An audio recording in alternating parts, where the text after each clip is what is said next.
Embryo transfer అయిపోయిన తర్వాత urination చేయొచ్చా లేదా అని చాలామందికి డౌట్. ఎంతసేపటి తర్వాత చేయాలి అని.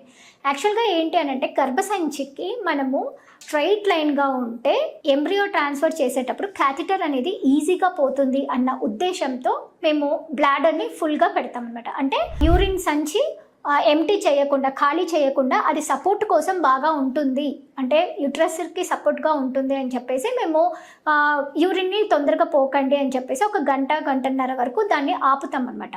సో దీనివల్ల ఏమవుతుందంటే ఎంబ్రియో ట్రాన్స్ఫర్ ఈజీగా అయిపోతుంది. ఎంబ్రియో ట్రాన్స్ఫర్ చేసిన తర్వాత ఏమవుతుంది, ఈ గర్భసంచిలోకి మనం బేబీస్ని పెట్టిన వెంటనే లోపలికి వెళ్ళిపోతాయి అనమాట, అంటే చచ్చుకపోతాయి అనమాట. అంటే దాని లేయర్స్ లోపలికి పోయి అతుక్కుంటుంది. మనకి కనిపించేది అంటూ ఏమీ ఉండదు, బయటికి వచ్చేది అంటూ ఏమీ ఉండదు, వెంటనే లోపలికి వెళ్ళిపోయి అతుక్కుంటుంది. సో ఈ ప్రాసెస్ అనేది మ్యాక్సిమం ఒక హాఫ్ అన్ అవర్లో తెలిసిపోతుంది.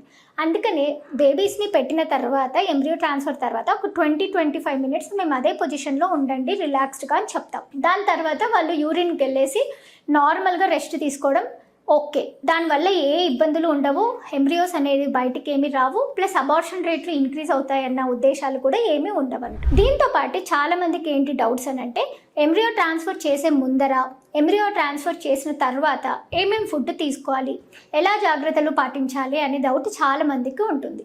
సో ఫుడ్ అనేది పర్టికులర్గా పైనాపిల్, పపాయ అనేది తీసుకోకండి అని చెప్తాం. ఎక్కువ వర్క్ అనేది చేయకండి అని అంటాం. మేము పెట్టిన మెడిసిన్స్ అంటే అవన్నీ కంటిన్యూస్గా కరెక్ట్ టైంకి వాడితే బెటర్ కాబట్టి, ప్లస్ అది వాడడం వల్ల ప్రెగ్నెన్సీ రేట్స్ని ఇంక్రీజ్ అవుతుంది. అన్ని రకాల ఆకుకూరలు తీసుకోవచ్చు, అన్ని రకాల కూరగాయలు తీసుకోవచ్చు. దీంట్లో రిస్ట్రిక్షన్ అంటూ ఏముండదు. కొంచెం ఎక్సర్సైజ్ అంటూ చేసుకోవచ్చు. ఎక్సర్సైజ్ అంటే స్ట్రీనెస్ వర్క్, అంటే ఎక్కువ బరువైన ఎక్సర్సైజ్ కాదండి, నిదానంగా కొంచెం వాకింగ్ అంటూ చేసుకోవచ్చు. నార్మల్ వర్క్ వాళ్ళు చేసుకోవచ్చు. Thank you.